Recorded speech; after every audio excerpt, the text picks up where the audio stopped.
Shalom. Untuk mendengarkan firman Tuhan, marilah kita bersatu di dalam doa. Kasih karunia dan damai sejahtera dari Allah Bapa kita dan dari anaknya Tuhan Yesus Kristus kiranya menyertaimu sekalian. Amin. Ayat harian untuk kita pada hari Rabu 19 Agustus 2026 tertulis di dalam surat 1 Tesalonika pasal 5 ayat 16 sampai dengan 18.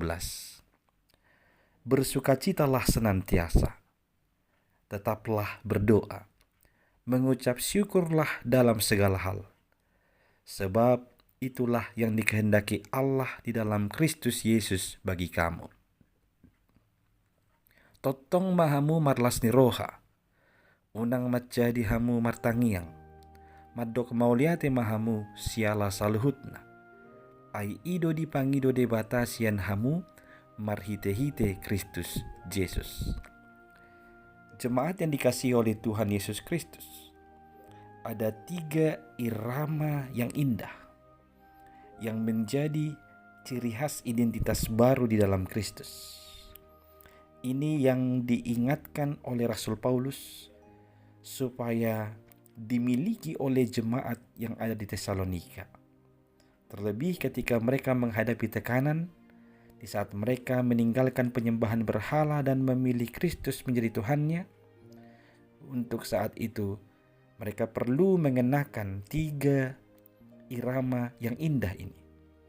Dengan kalimat atau kata yang singkat, Paulus berkata, bersukacita senantiasa, tetap berdoa, dan mengucap syukur dalam segala hal. Ketiga tindakan ini disatukan dalam satu muara pada akhir, yakni itulah kehendak Allah di dalam Kristus Yesus bagi kamu, bagi orang Kristen.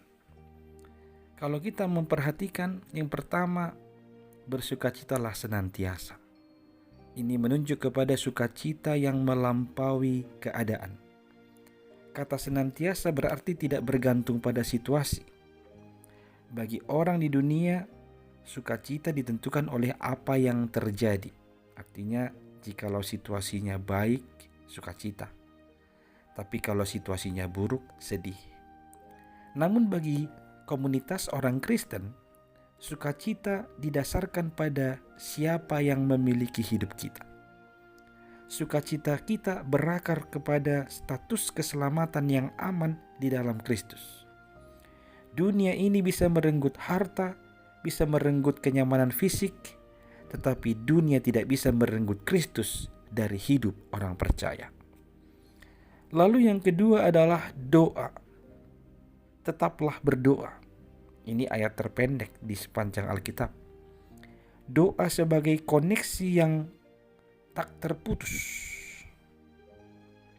Jadi harus senantiasa terhubung. Ini tidak berarti kita harus berlutut di kamar berdoa selama 24 jam penuh tanpa melakukan aktivitas lain, bukan. Ini berarti supaya kita menjaga aplikasi doa dalam hati kita tetap terbuka. Dimanapun kita berada, saat bekerja, saat berjalan, saat menghadapi masalah, hati kita harus selalu terhubung dengan Tuhan. Selalu sadar akan kehadirannya.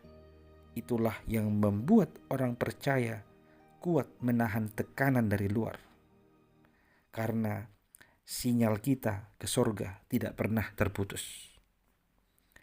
Lalu yang ketiga, yang terakhir, bersyukur dalam situasi, bukan atas penderitaan. Mengucap syukurlah dalam segala hal. Perhatikan baik-baik kalimat ini. Paulus tidak berkata bersyukurlah atas segala hal, melainkan dalam segala hal. Kita tidak bersyukur atas penyakit. Kita tidak bersyukur atas ketidakadilan. Namun di dalam situasi yang buruk sekalipun, selalu ada alasan untuk bersyukur karena Allah kita tidak pernah meninggalkan kita. Dalam situasi paling kelam sekalipun, ketika kita memilih untuk bersyukur, kita sedang menyatakan iman bahwa Allah tetap memegang kendali atas hidup kita. Jemaat yang dikasihi Kristus, peganglah 3 irama yang indah ini sebagai wujud identitas kita yang baru dalam Kristus. Bersukacita senantiasa, tetaplah berdoa, dan mengucap syukurlah dalam segala hal. Amin, kita berdoa. Ya Tuhan Allah kami, biarlah kami menunjukkan segala perilaku kehidupan kami seturut dengan apa yang Engkau kehendaki. Biarlah kami dapat bersukacita senantiasa, tetap terhubung di dalam doa, dan mengucap syukur dalam segala hal yang Engkau izinkan terjadi dalam kehidupan kami. Hanya oleh Yesus Kristus dengarlah doa kami ini. Amin.